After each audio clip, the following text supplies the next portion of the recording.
La foule est en haleine. Silence absolu. Au bord du bateau, Leonardo Vega, champion d'apnée en poids constant, s'apprête à tenter l'impensable, descendre à 132 mètres de profondeur en retenant son souffle. C'est une première dans l'histoire de la discipline. Une tentative audacieuse qui, si elle réussit, fera de lui une légende. Il inspire profondément, remplit ses poumons à leur maximum et plonge dans l'abîme. La descente est fluide, parfaite. Le monde devient un tunnel bleu sombre autour de lui. Mais ce que personne ne sait encore, c'est que Leonardo ne refera jamais surface.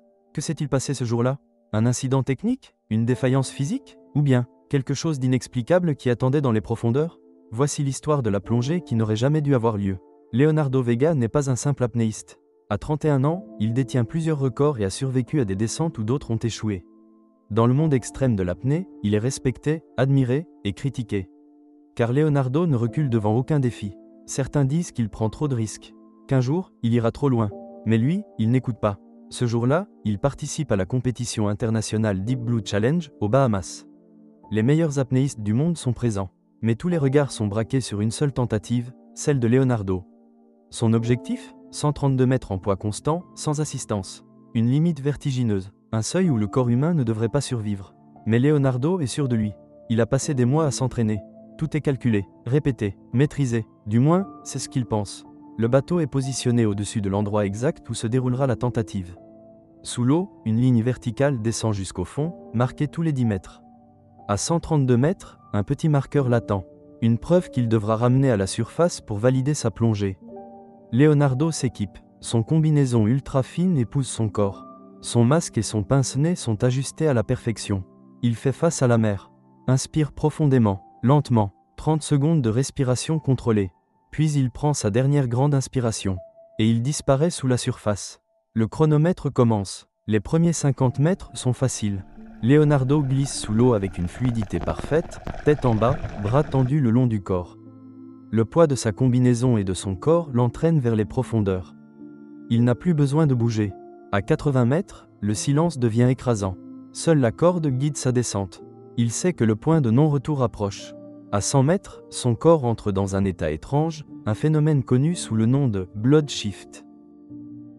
Le sang quitte ses extrémités pour protéger ses organes vitaux. Son cœur ralentit dangereusement, battant à peine 20 fois par minute. Ses poumons sont écrasés sous la pression de l'eau. Mais Leonardo se sent bien. Il continue. À 130 mètres, il aperçoit enfin le marqueur. Il tend la main, l'attrape, c'est gagné. Mais au moment où il tourne pour amorcer sa remontée, son monopalme donne un coup dans la ligne guide.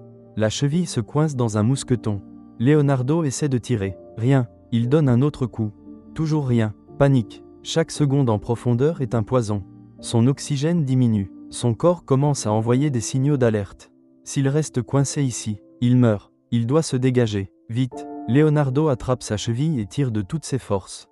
Mais la pression l'épuise. Son esprit devient brumeux. Son corps est en dette d'oxygène. Il ne lâche pas. Un dernier coup violent, et enfin, il se libère. Mais il a perdu trop de temps. La remontée s'annonce cauchemardesque. Leonardo pousse sur sa monopalme. Ses mouvements sont lents, trop lents. Sa vision commence à se troubler. Il atteint 100 mètres, mais il sent quelque chose d'anormal. Son corps ne veut plus avancer. Comme si une force invisible le tirait vers le fond.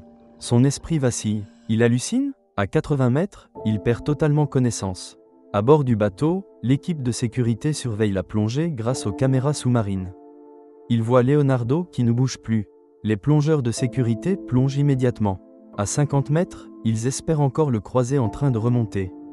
À 80 mètres, ils ne le voient toujours pas. À 100 mètres, l'eau devient plus sombre. À 130 mètres, ils atteignent la corde. Mais Leonardo a disparu. Aucune trace de lui. Les recherches commencent immédiatement. Des plongeurs d'élite, des robots sous-marins, des sonars. Mais après 48 heures, toujours rien. Pas de corps, pas de combinaison, pas de monopalme. Comme si l'océan l'avait englouti. Des mois plus tard, certains croient encore qu'il a eu un blackout et que son corps repose dans les abysses. D'autres avancent une théorie plus étrange, qu'il a été emporté par un courant sous-marin inconnu. Mais une légende commence à circuler. Des plongeurs affirment avoir entendu, à 130 mètres de profondeur, un bruit étrange. Un souffle, un battement de cœur lent.